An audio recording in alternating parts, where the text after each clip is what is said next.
Hello everyone, this is Gorax.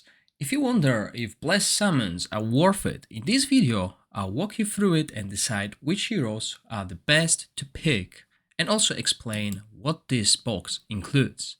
So let's dive in.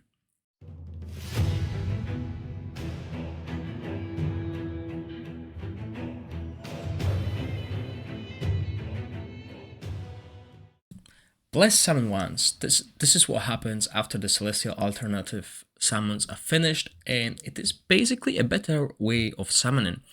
They actually do really good changes here, which help us as players, because when we do 25 summons, we can have an epic option box, which is different than the selection box, and this box only contains heroes available in this pool. Every blessed summon pool will have different heroes, but these are the ones you can choose from this epic option box.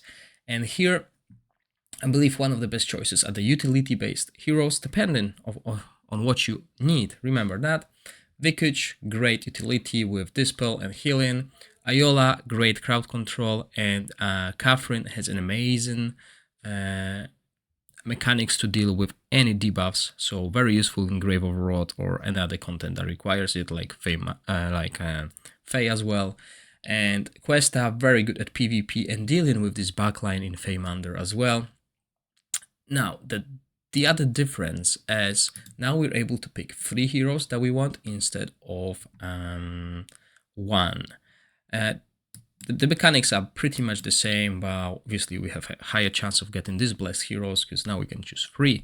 And when it comes to this pool here, I believe there are a few options that really stand out, and let me talk you through them. First, as my favorite and something that I hope I'll get, it's Gandel. Let's go over Gandel's skills. Gandel is a support that basically focuses on crowd control, healing. He's jack of all trades, really, and in the arena he provides us with accuracy aura, so we have a higher chance of applying debuffs. He also inflicts charm and healing reduction on top of accuracy penalty. Further down the road we have stunned, so he can stun enemies, which is really crucial because it can delay the ultimates of enemies, because when they stun, they do not recharge the ultimate meter. And on top of that, he steals the ultimate energy as well. So that's amazing, and heals himself. Then he has a wide area of effect, which basically covers the whole battlefield, dealing huge damage. That's 720. But obviously, you're not going to build him as damage dealer. He inflicts attack penalty too, and dispels all debuffs from allies and heal them, right? So, as I said, damage, debuff, very good debuff, one of the best in the game. Dispel, heal, and then when an ally had a debuff, he also increases his heal. The heal here is only 10% target max HP, so it's not huge. But if you're playing against debuffs, this goes very good and adds up well. The next heroes are obviously a little bit more preferential, depending on what you need. But a great pick is Ailla. Ailla is all around good hero that is basically Garrus upgrade. Well, you could say so, because Garrus is still amazing when it comes to pure tanking stats and healing. But Ailla, again, this hero pool that we are seeing now is PvP oriented. But those heroes excel at PvE as well. Ailla gives us huge resistance aura here with buffs that increase her healing when she dispels or resists a debuff. And also heal allies within the range on her battle skill, which scales with 10% target max HP, which is what Gandel heals, and she can do it every 10 seconds, basically, if you max out the skills without haste. Scaling with enlightenment as well, but you don't need to build enlightenment unless you really want to do more healing. And what's also amazing here is she dispels all the buffs from the allies, grant them debuff immunity. So most of the heroes that grant debuff immunity, they do not dispel the debuffs that are already on the heroes. But she does it. She dispels them and then grants them debuff immunity. This is a very good mechanic. Will help you with a lot of content. And heal allies by 1.5 target max HP and 400 enlightenment every 0.5 second for 5 seconds. So basically 10 times. So that's 15% target max HP. Amazing hero front line. You can even use her as a support, really. You can still run Garius and her, and then you don't need any healers in the backline. Those two will be enough. Very good for the Radiant team. The next hero that we have on the list is... where can we see this? Sorry. The next hero on the list I would highly suggest is... well, this hero is amazing if you're running Dauntless team and you want to boost your damage in the Vortex. It's Garrett. Garrett is dealing so much damage. Sadly, I don't have Garrett. I can't really tell much about him, but if you look at the top teams in the Vortex, Garrett stands out. He gives crit damage, increases crit damage in all battles by 30%. So that is huge if you're running high crit rate oriented teams. And his kit is all about damage. I mean, auto attacks, he loses HP, yes, that's right, but he does a lot of damage on the boss. So yeah, if you're looking to improve your Lightning Dauntless team, Garrett is a good choice.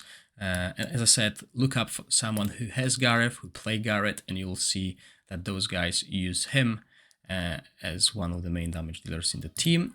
If you have him, please let me know how he's doing and how he works exactly, so people will know in the comment section. And then another one that I really like from these heroes would be Tamar. Again, PvP oriented hero, but she is very good at the trials, the pillars, Fae, and basically content that requires you to control enemies. Because you remember Ailla? Ailla is good, but she is even better at it. And on top of that, look at this. Battle skill, diamond shape, with attack penalty. This is huge. Obviously, we can't control it, but then we also have a damage. Buff prohibition, which is so good at Grave of Curse and a few other contents. And also, she has stun, AoE, full field stun. So the only thing you need to do is build her with accuracy. And as you can see, the game tells you, yes, go for the accuracy. But she is amazing. Now, a few other choices. If you're running Wild team and you're lacking Flora or you're lacking someone else from the core team, like Tonalnen, you can go for Casper here.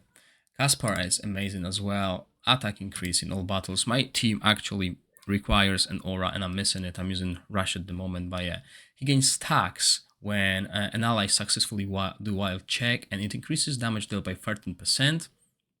It cannot be dispelled and stacks at 13. Alright, so he can do a lot of damage there, but another thing that people use him for is the debuff. So you can put him as a debuffer because he does multiple hits on his ultimate, but Eric does well in that case as well. So you can probably build him more damage oriented and still have a good results. Now there's few more other options that are good, like Lucian. Lucian is a good at PvP. Again, this is a really PvP oriented one. Max HP in Grand Arena, 45. He wreaks havoc in the backline by jumping there.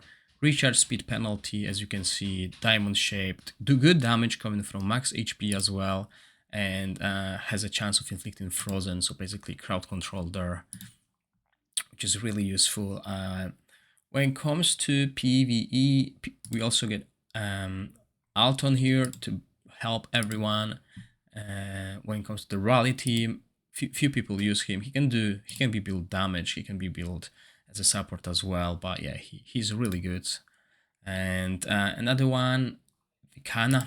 If you're running poison team, I know she's been changed. She doesn't do as good as she used to, but yeah, she's a good poison choice if you're trying to build a poison team. I have her. Don't have a really good poison support, so I can't build her yet.